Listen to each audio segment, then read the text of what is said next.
Assalamualaikum warahmatullahi wabarakatuh. Halo teman-teman semua, kami dari kelompok 2, yang dimana kami akan menampilkan podcast dari kelompok kami, yaitu tentang komunikasi dalam organisasi, yang terdiri dari saya, Dinda Khairnisa dengan NIM 23030448. Saya Zikri Mulya Syaban dengan NIM 2303044291. Saya Amelia Dewa Ananda dengan NIM 2303041119. Saya Rinaldi Satria Pratama dengan NIM 2303044451. Oke teman-teman, selamat menyaksikan. Bye-bye. Hai. Halo teman-teman semua, kembali lagi bersama kami di podcast Ceria.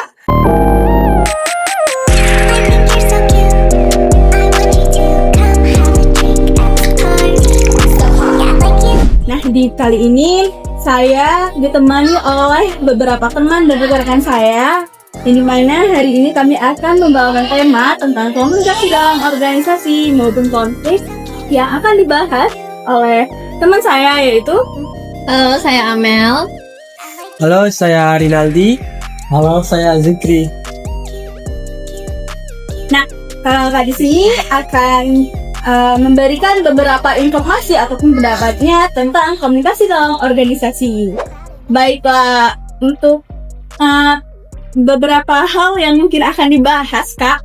Dan mungkin pembahasan pertama nih, menurut kalian gimana sih komunikasi dalam organisasi itu? Aduh, apa ya? Boleh? Iya, boleh bilang. Oke, kalau menurut aku itu komunikasi itu kayak proses saling menyampaikan informasi, kayak contohnya dari aku ke kamu gitu kan, kamu ke dia, nah itu gitu loh contoh komunikasi menurut aku ya.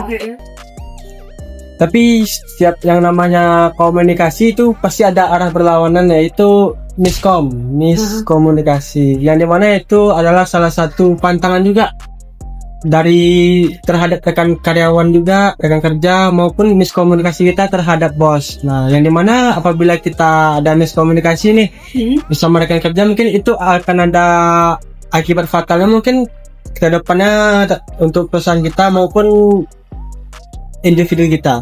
Lebih ke terjadi dampaknya Dampak itu. Kalau menurut aku gimana, Pak? Menurut saya kan komunikasi ini sangat penting kan ya. Apalagi di dalam organisasi, karena kita di organisasi itu ada tujuannya bersama. Jadi kalau bisa komunikasi kita nggak searah, nanti tujuannya berbeda pula kan. Berarti komunikasi harus sampaikan dengan jelas, harus dengan tepat supaya tujuan kita ini tetap lurus bersama gitu ya. Oke, beberapa pendapat dari Abang dan Kakak ini berarti bisa disimpulkan komunikasi ini sebagai sarana penting ya. Betul. Yang mana kalau misalnya dalam organisasi itu kayak tadi yang Abang sampaikan, dari tujuan ataupun mungkin beberapa satu sama lain itu kalau misalnya nggak disampaikan dengan jelas nanti bakal menimbulkan dampak. Iya, pasti menimbulkan Ya dampak. dampaknya tadi kayak disebutkan sama Abang Didi tadi kan Miskomunikasi. Nah, untuk permasalahan yang kedua nih, Hani, terkait nyambung juga nih ke yang tadi saya Abang bahas tuh tentang dampaknya ya. Dampak, sebelum dampak tentunya pasti ada konfliknya dong.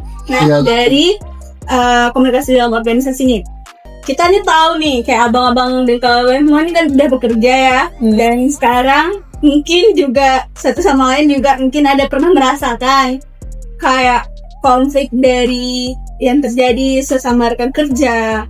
Nah, menurut kakak dan abang, kalau misalnya terjadi miskom nih di antara kalian ataupun di atasan kalian, itu gimana cara ngatasinnya? Dari Boleh. kalau miskom itu dalam suatu organisasi pasti akan terjadi.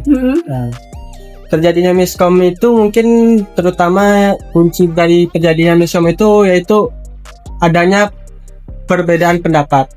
Nah, jadi kalau kita berbeda pendapat dengan orang lain pasti nanti akan ada yang namanya miskomunikasi kita. Nah, apa yang kita bicarakan lain pula yang kita kerjakan. Nah, itu sih. Nah, terus kalau mungkin dari miskomunikasi terhadap pemimpin gitu, itu juga berdampak juga ke depan. Terus kayak harusnya tuh rekan kerja kita ini menyampaikan informasinya itu harus jelas gitu loh, kayak nggak bertele-tele, terus juga harus harus jelas lah itu. Iya, intinya tuh dia harus jelas. Terus Poin-poinnya. poin lah, Iya, ya kan? dan yang kayak orang yang kita sampaikan informasinya ini tuh dia harus benar-benar paham gitu ya. Biar nggak terjadi komunikasi miskomunikasi ya gitu. Kalau dari Abang sendiri mungkin kasih pendapat dari solusinya lain. Oh, mungkin kan miskomunikasi ini mungkin lumrah lah kan dalam organisasi, dalam kantor gitu kan. Jadi mungkin untuk solusinya ya seperti bilang tadi, kita harus ngomong tuh langsung nggak boleh bertele-tele gitu, biar orang yang mendengarkan tuh langsung nangkap, oh berarti yang disampaikan ini atau ini. Kalau mungkin dari kitanya kurang mendengar atau misalnya kita kurang nangkap, jadi ketika orang menjelaskan mungkin bisa kita tulis. Betul. Ya, jaga tulis biar kedepannya kita tahu apa yang akan kita lakukan itu. Berarti gimana ya? Karena memang permasalahan miskom ini udah memang sering juga terjadi mau dari rekan ataupun atasan. Bisa disimpulkan berarti satu sama lainnya harus mempunyai kesadaran ya. Iya. Masing-masingnya berarti. Oke. Nah, ada lagi nih. Kira-kira menurut kalian, kita kadang sering menghadapi pemimpin dengan berbagai gaya penyampaiannya. Nah itu. Ya kan? Nah, kalau kalian abang-abang tentunya bekerja dengan masing-masing pemimpin dengan strukturnya yang beda-beda. Kalau menurut kalian pemimpin yang otoriter, nah gimana cara kalian menghadapinya? Oh, kayak kok pemimpin otoriter itu kan pemimpin yang nggak mau dengerin bawahannya ya, nggak mau dengerin masukan ya. Kalau menurut aku itu harus pemimpin ini harus membuka komunikasi dua arah. Jadi dia tuh harus membuka ruang diskusi. Jadi dimana bawahannya itu menyampaikan pendapat gitu. Nah dia tuh apa namanya? Kayak harus mendengarkan bawahannya gitu. Mungkin kalau misalnya pemimpinnya juga kurang mau mendengarkan dari bawahannya, mungkin bawahannya bisa nyampaikan ke HR ya. Nah, biar bisa, jadi biar lebih bawahannya nih, mungkin kalau misalnya langsung ke atasan dia mungkin lebih segan mungkin. Jadi mungkin bisa sampaikan ke HR dulu gimana pendapat dia, apa yang mau solusinya. Mungkin dari HR-nya baru sampaikan ke atasannya lagi gitu. Tapi kalau otoriter tuh di negeri kita tercinta ini banyak juga kejadian gitu. Benar. Oh, betul Banyak ya kan? Iya. Banyak yang dimana pemimpin itu menindas karyawan yang di bawahnya.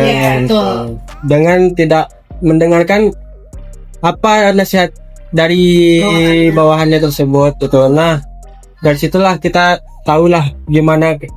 Kejam sih enggak. Nah, tapi ya lebih biar Nggak menghargai nggak sih? lebih ke itu sih. Mengurangi tekanan juga kan Iya. kita. Tapi memang permasalahan ini kita tahu nggak bisa dipungkiri ya. Iya, Mau iya. dimanapun, kayak mungkin dalam ruang yang lebih sederhana lagi, misalnya kayak di organisasi persekolahan atau perkuliahan. Ya soalnya kan Nggak yang kayak di kerja aja yang kayak gitu. Pasti ada, Pasti ada hal-hal. soalnya dia kan pemimpin juga gitu. Kita nggak bisa membantah udah. Oke. Nah, ini tadi kita udah bahas tentang gimana kalau misalnya solusi dari pemimpin tersebut. Nah, coba mungkin dari abang-abang dan kakak bisa kasih motivasi nih ataupun semangat untuk karyawan ataupun individu yang ngalamin hal-hal yang tadi deh kita ceritain, kayak misalnya tentang konflik dari antara rekan kerjanya ataupun konflik dengan atasannya. Mungkin apa yang bisa dikasih oleh motivasinya dari abang dan kakak? Sebenarnya Motivasi. Motivasi. oke, motivasi ya. Kalau motivasi untuk yang mungkin ada selisih mungkin karena adanya miskom. Ya benar. Seperti yang disampaikan tadi, miskom itu kan wajar dalam suatu organisasi. Nah, jadi kita nggak boleh mengambil keputusan itu satu pihak itu. Nah, walaupun kita miskom, kita harus mengkonfirmasi dulu. Nah, apakah benar, apakah salah gitu. Jadi miskom yang kita lakukan itu nggak kita anulir sendiri gitu. Nah, jadi harus ya bermusyawarah lah istilahnya. Nah, terus kalau untuk yang kepemimpinan otoriter nih solusinya, mungkin itu nggak ada solusi sih. Lebih ke kasih ke semangat aja gitu ataupun motivasi dari yang ngalamin hal kayak gitu. Sebenarnya lebih ke apa? Lebih ke ya taat aja sih sama aturan-aturan dari perusahaan itu. Lebih pandai lah ngambil hati dari bos atau pemimpin gitu. Oh, Dia mengerjakan apa yang dia lakukan gitu. lebih Itu sih. sesuai dengan Sesuai SOP gitu. Oke, mungkin dari apa? Mungkin ini kalau untuk karyawan yang baru mau kerja ya, mungkin sebelum dia mau masuk di kantor ini atau kantor ini, mungkin dia lebih cari tahu dulu gimana lingkungan di dalam pekerjaan tersebut, gimana antar pegawai sama pegawainya gimana, supaya kalau kita udah masuk kita nggak shock gitu kan, gimana mereka berkomunikasi, kita cari tahu juga atasannya gimana gitu. Kalau lebih kita searching dulu nih atau ya melek dulu ya tentang perusahaan tersebut. Iya. Kita harus mencari latar belakang dari perusahaan tersebut sih. Oke, benar. Dan kakak mungkin ada tambahan? Sama sih, udah Oke, baik teman-teman. Nah, dari tadi kita sudah bahas nih tentang gimana pentingnya komunikasi dalam organisasi. Ada beberapa konflik, mau itu kayak yang diskom tadi ataupun ngadepin pemimpin yang terlibat tadi. Habis itu bagaimana juga cara menghadapi diri kita nih biar kita lebih siap dalam menghadapi di organisasi tersebut. Mungkin sekiranya bisa menjadi tambahan ataupun memberikan informasi untuk teman-teman nih, bagaimana cara ataupun bagaimana kita tahu nih untuk penyelesaian masalah dari setiap apa yang terjadi dalam komunikasi itu. Oke teman-teman, mungkin di waktu lain bakal ketemu lagi di podcast tapi sampai hari ini cukup di sini dan ditemani oleh teman-teman saya akhiri dengan wabillahi taufiq wal hidayah. Assalamualaikum warahmatullahi wabarakatuh. Waalaikumsalam warahmatullahi wabarakatuh.